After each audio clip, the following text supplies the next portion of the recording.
The book of 2 Samuel, chapter 1.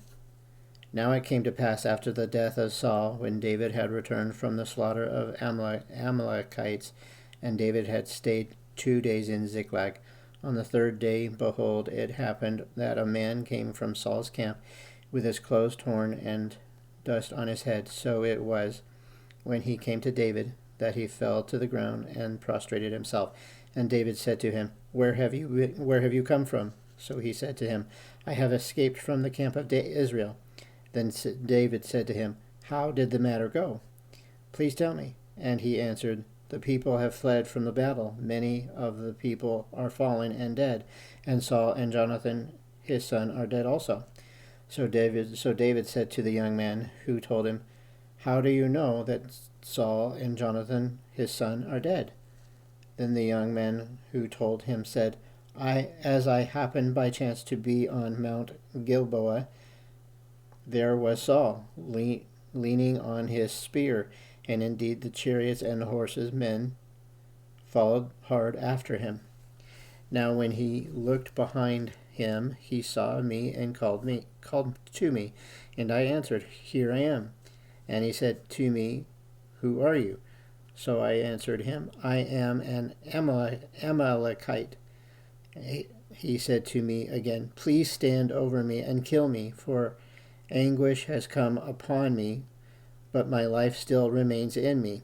So I stood over him and killed him, because I was sure that he could not live after he had fallen. And I took the crown that was on his head and the bracelet that was on his arm, and have brought them here to my Lord. Therefore David took hold of his own clothes and tore them, and so did all the men who were with him. And they mourned and wept and fasted until evening for Saul and for Jonathan his son, for the people of the Lord, and for the house of Israel, because they had fallen by the sword. Then David said to the young man who told him, Where are you from? And he answered, I am the son of an alien, an Amalekite. So David said to him, How was it you were not afraid to put forth your hand to destroy the Lord's anointed? Then David called one of the young men and said, Go near and execute him. And he struck him so that he died. So David said to him, Your blood is on your own head, for your own mouth has testified against you, saying, I have killed the Lord's anointed. Then David lamented with this lamentation over Saul and over Jonathan his son. And he told them to teach the children of Judah the song of the bow. Indeed, it is written in the book of Jasher, The beauty of Israel is slain on your high places. How the mighty have fallen. Tell it not to Gath, proclaim it not in the streets of Ashkelon, lest the daughters of the Philistines rejoice, lest the daughters of the uncircumcised triumph. O mountains of Gilboa, let there be no dew nor rain upon you, nor fields of offerings, for the shield of the mighty is cast away there, the shield of Saul, not anointed with oil. From the blood of the slain, from the fat of the mighty, the bow of Jonathan did not turn back, and the sword of Saul did not return empty. Saul and Jonathan were beloved and pleasant in their lives, and in their death they were not divided. They were swifter than eagles. They were stronger than lions. O daughters of Israel, weep over Saul, who clothed you in scarlet with luxury, who put ornaments of gold on your apparel. How the mighty have fallen in the midst of the battle. Jonathan was slain in your high places. I am distressed for you. My brother Jonathan, you have been very pleasant to me. Your love to me was wonderful, surpassing the love of women. How the mighty have fallen, and the weapons of war perished. The book of 2 Samuel, chapter 2. It happened after this that David inquired of the Lord, saying, Shall I go up to any of the cities of Judah? And the Lord said to him, Go up. David said, where shall I go up? And he said, to Hebron. So David went up there, and his 2 wives also, Ahinoam and Jezreelites, and Abigail, the widow of Nabal the Carmelite. And David brought up the men who were with him, every man with his household. So they dwelt in the cities of Hebron. Then the men of Judah came, and there they anointed David king over the house of Judah. And they told David, saying, the men of Jabesh Gilead were the ones who buried Saul. So David sent messengers to the men of Jabesh Gilead, and said to them, you are blessed of the Lord, for you have shown this kindness to your lord, to Saul, and have buried him. And now may the Lord show kindness and truth to you. I also will repay you this kindness, because you have done this thing. Now therefore let your hands be strengthened and be valiant, for your master Saul is dead, and also the house of Judah has anointed me king over them. But Abner, the son of Ner, commander of Saul's army, took Ishbosheth, the son of Saul, and brought him over to Mahanaim, and he made him king over Gilead, over the Asherites, over Jezreel, over Ephraim, over Benjamin, and over all Israel. Ishbosheth, son of Saul's. 2 Samuel chapter 2, verse 10. Ishbosheth, Saul's son, was 40 years old when he began to reign over Israel, and he reigned 2 years. Only the house of Judah followed David, and the time that David was king in Hebron over the house of Judah was 7 years and 6 months. Now Abner, the son of Ner, and the servants of Ishbosheth, the son of Saul, went out from Mahanaim to Gibeon, and Joab, the son of Jeruiah, and the servants of David went out and met them by the pool of Gibeon. So they sat down, one on one side of the pool and the other on the other side of the pool. Then Abner said to Joab, yet let the young men now arise and complete before us. And Joab said, let them arise. So they arose and went over the number 12 from Benjamin, followers of Ishbosheth, the son of Saul, and 12 of the servants of David. And each one grasped his opponent by the head and thrust his sword in his opponent's side, so they fell down together. Therefore that place was called the Field of Sharp Swords, which is in Gibeon. So there was a very fierce battle that day, and Abner and the men of Israel were beaten before the servants of David. Now the 3 sons of Jeruiah,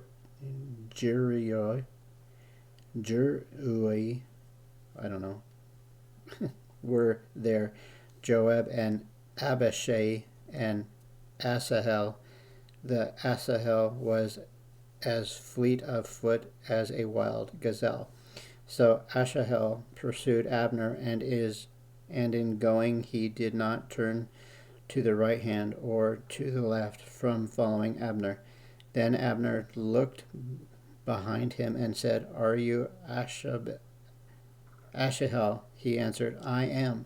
And Abner said to him, turn aside to your right hand or to your left, and lay hold on one of the young men, and take his armor for yourself. But Asahel would not turn aside from following him. So Abner said again to Asahel, turn aside from the following me.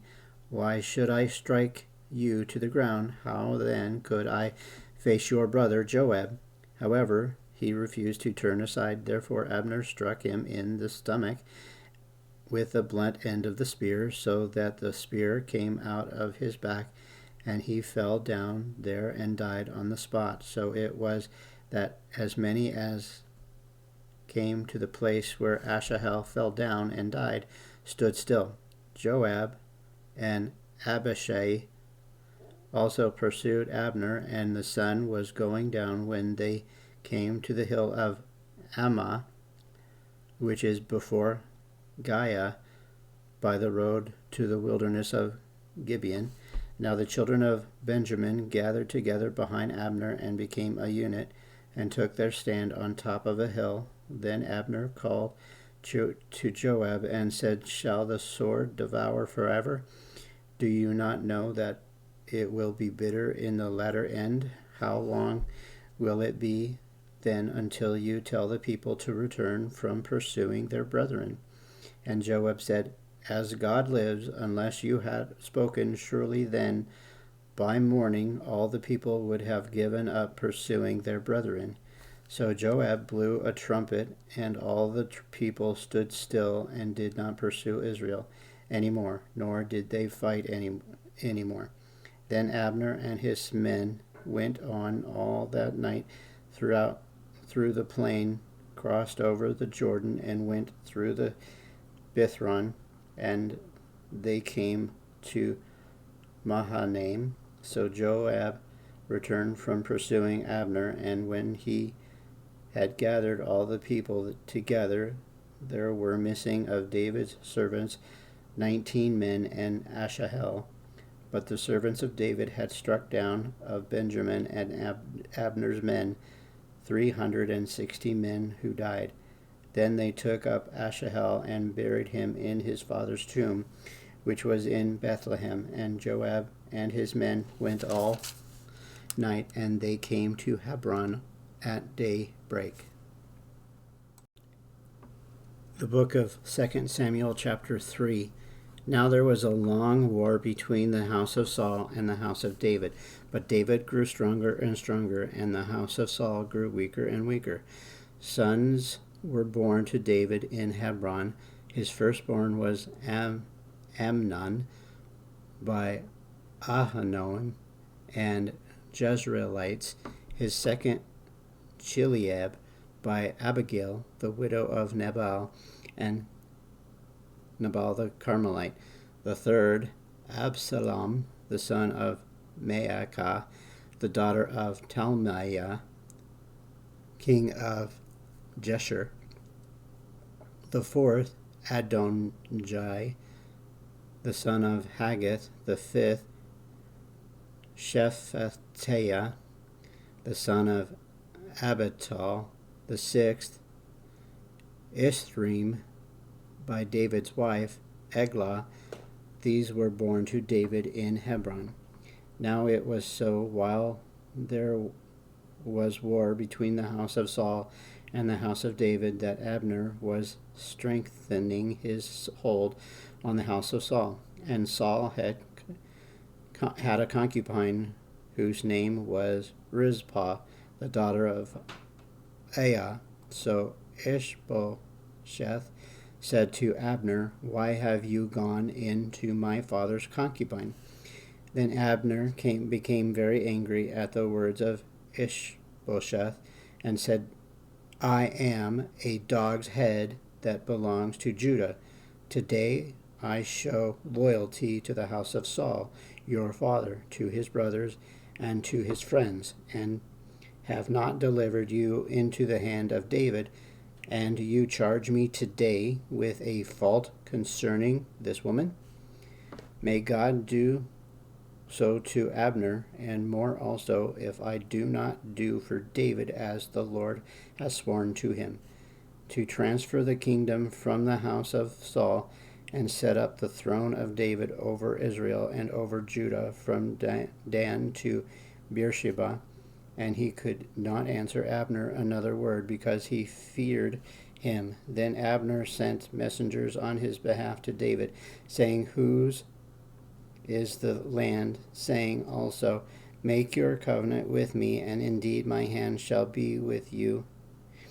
to bring all Israel to you. And David said, Good, I will make a covenant with you, but one thing I require of you, you shall not see my face unless you first bring Michal, Saul's daughter, when you come to see my face.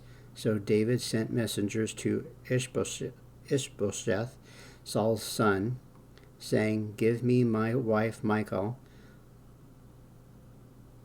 whom I betrothed to myself for 100 foreskins of the Philistines. And Ishbosheth sent and took her from her husband, from Paltiel, the son of Laish. Then her husband went along with her to Barim, weeping behind her. So Abner said to him, Go return, and he returned. Now Abner had communicated with the elders of Israel, saying, In time past you were seeking for David to be king over you. Now then, do it, for the Lord has spoken of David, saying, By the hand of my servant David I will save my people Israel from the hand of the Philistines and the hand of all their enemies. And Abner also spoke to the hearing of Benjamin.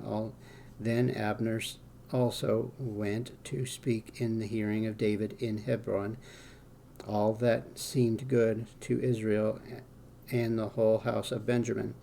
So Abner and 20 men with him came to David at Hebron, and David made a feast for Abner and the men who were with him. Then Abner said to David, I will arise and go and gather all Israel to my lord the king, that they may make a covenant with you, and that you may reign over all that your heart desires. So David sent Abner away, and he went in peace.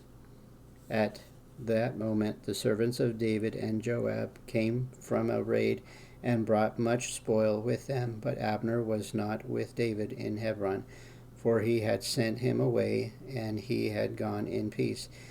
When Joab and all the troops that were with him had come, they told Joab, saying, Abner the son of Ner came to the king, and he sent him away, and he has gone in peace.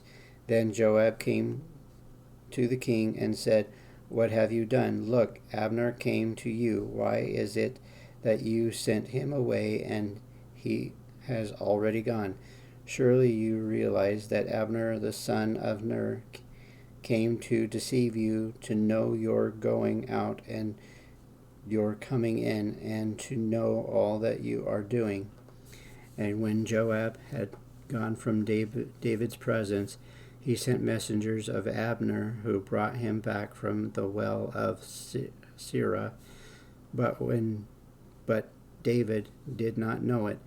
Now when Abner had returned to Hebron, Joab took him aside in the gate to speak with him privately, and there stabbed him in the stomach, so that he died for the blood of Asahel, his brother. Afterward, when David heard it, he said, My kingdom and I are guiltless before the Lord, forever of the blood of Abner the son of Ner.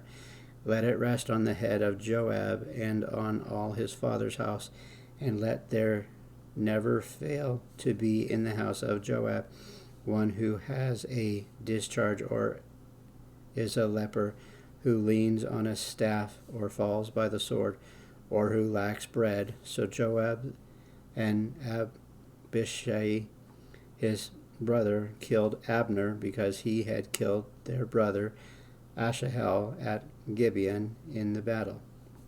Then David said to Joab and to all the people who were with him, Tear your clothes, gird yourselves with sackcloth, and mourn for Abner. And King David followed the coffin.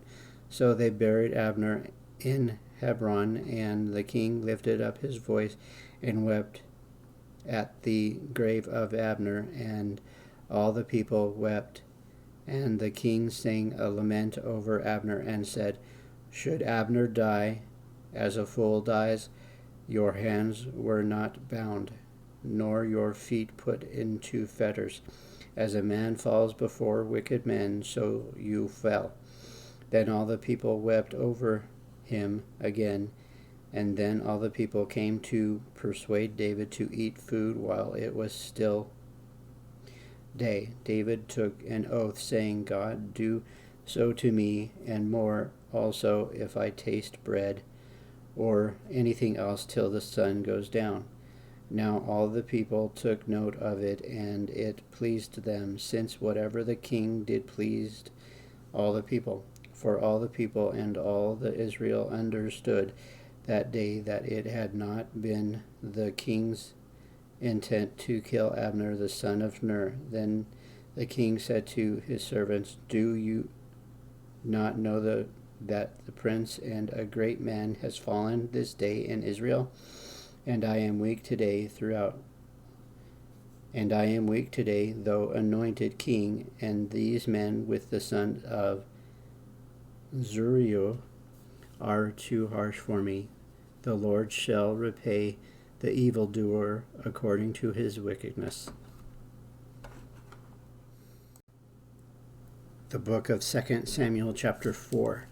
When Saul's son heard that Abner had died in Hebron, he lost heart, and all Israel was troubled. Now Saul's son had 2 men who were captains of troops. The name of one was Baanah, and the name of the other Rechab, the sons of Rimmon, the Beerothite of the children of Benjamin, for the Beeroth also was part of Benjamin, because the Beerothites fled to Gittaim and have been sojourners there until this day.